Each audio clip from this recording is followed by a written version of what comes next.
Welcome back, Jimmy at the Crossroads. Jimmy Sengenberger here with you in partnership with the Washington Examiner, and we are at the leadership program of the Rockies 2021 retreat here at the Broadmoor Hotel in Colorado Springs.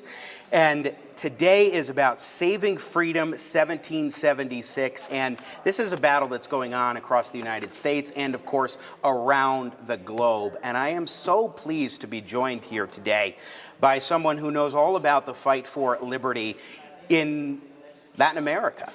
Gloria Alvarez joins us today here on Jimmy at the Crossroads.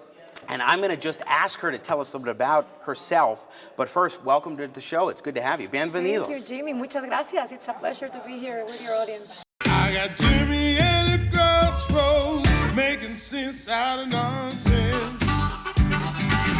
Come on, Jimmy, what you got?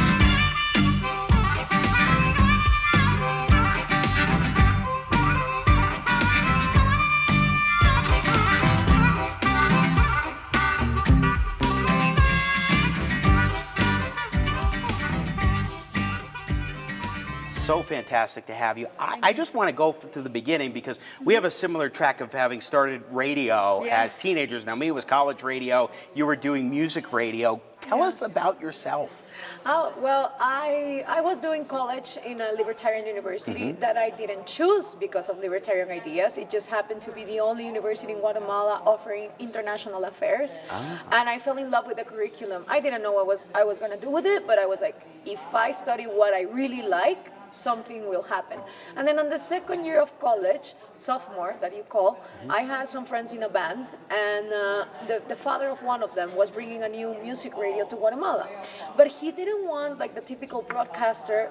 He wanted people with different contents. So he was looking for people studying psychology, medicine, stuff like that, and they offered me the job. And it was perfect because I could study and then, 3 hours on air. And without me knowing it, that was wiring my brain into a way where I could explain very complicated ideas in simple examples, right? And then when I graduated, I went abroad through scholarships, studying international development. I had the fantasy of getting inside the World Bank or the IMF or the UN and explain to them that it was trade, not aid, what really helps. Of course, in that road, I understood, no, they are not interested in hearing that because it's an industry perpetuating poverty, right? Like the whole thing of aid is not getting people out of poverty so they can stay there. So I went back to Guatemala. I was super frustrated. I studied all of these things, political science, international development, master's degree, and I didn't want to do anything. I didn't want to go into a political party. I didn't want to get involved in an NGO. I thought of all of it as something that was just perpetuating underdevelopment. So I went back to the radio. And this time, my boss, this was another music station, way more prestigious than the one that I started with. He said to me, you have all this, knowledge. I want that on air. And I said to him, well, that's going to create trouble, because I'm a libertarian and people don't like free markets and free individuals. And he said, I don't care. So what I started doing in the show was explaining to young people what I knew best, and that was getting scholarships online. And I said to them, well, listen, the government is just not interested in educating you.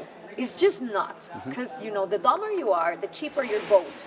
So if you want to get out of that trap, you can use the internet and put your education in your own hands. And I have scholarships here. So I would go online and see, advertisement scholarship in Madrid, or Singapore offering a tech scholarship to do some masters or whatever.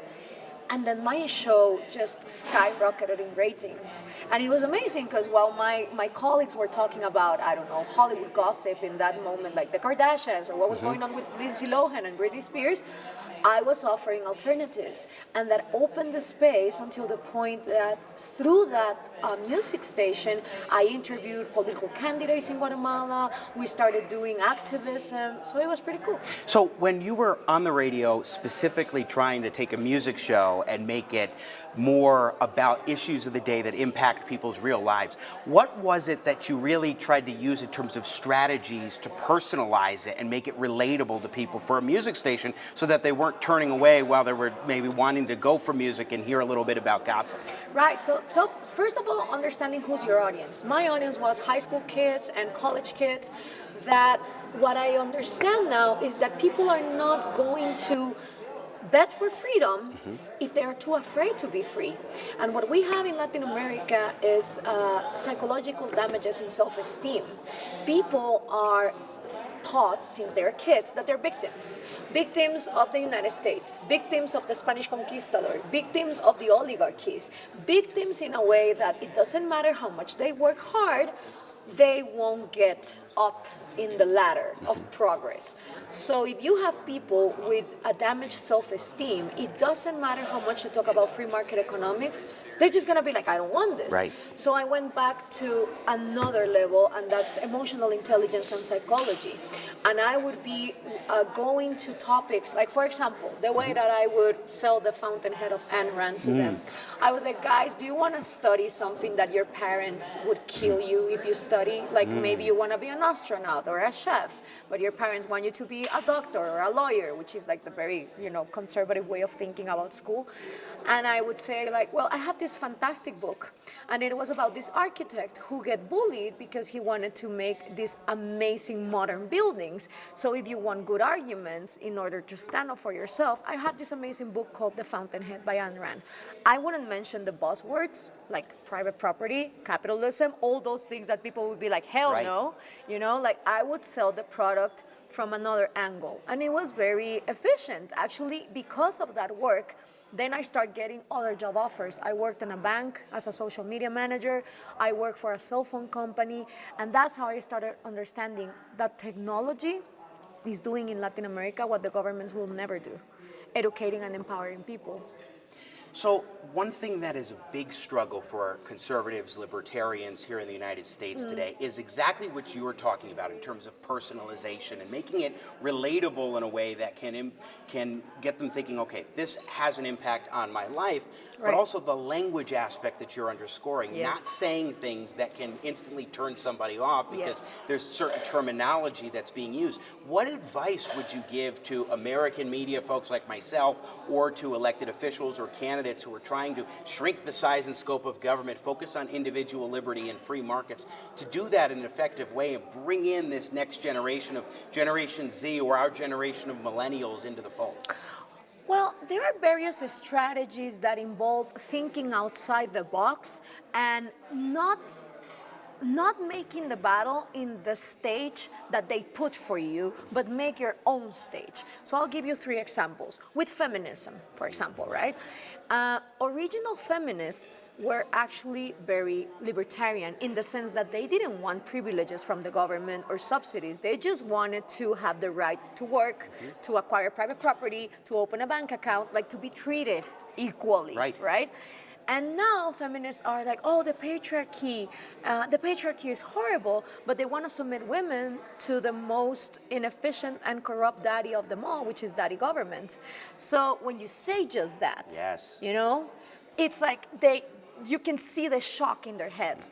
The other thing with racism, what has been very efficient for me to use is DNA tests.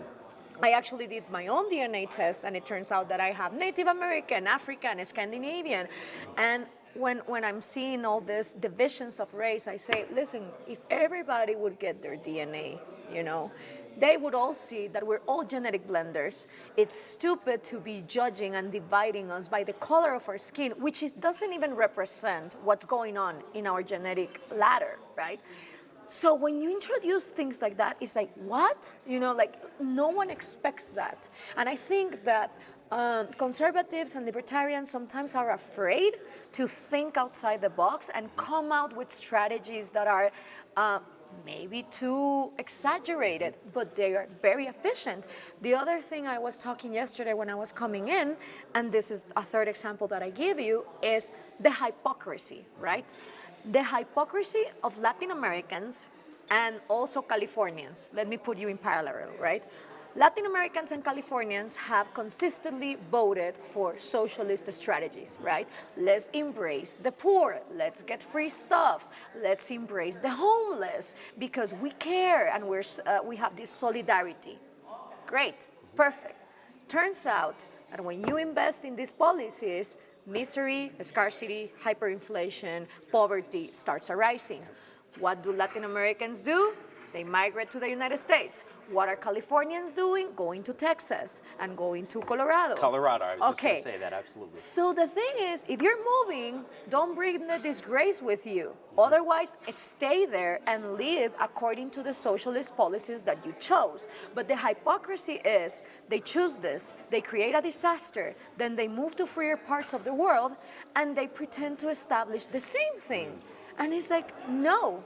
And if that's going to be the case, then let's divide.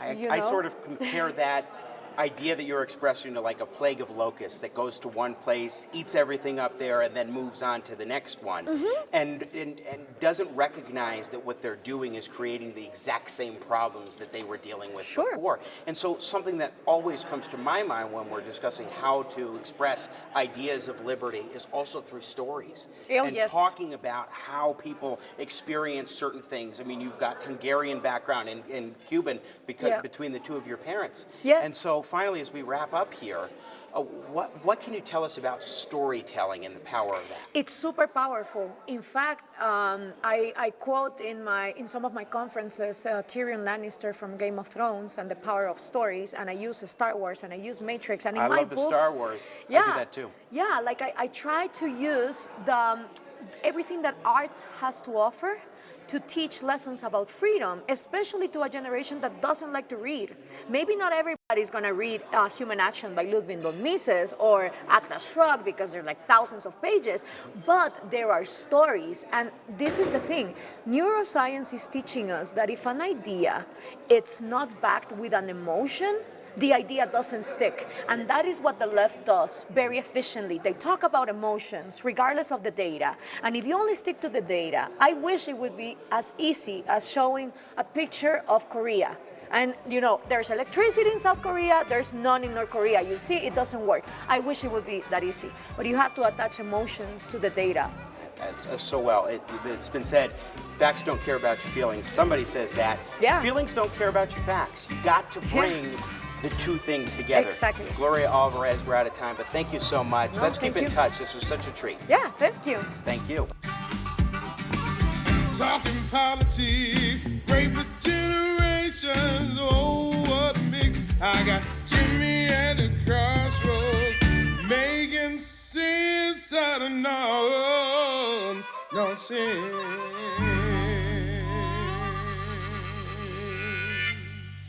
Yeah.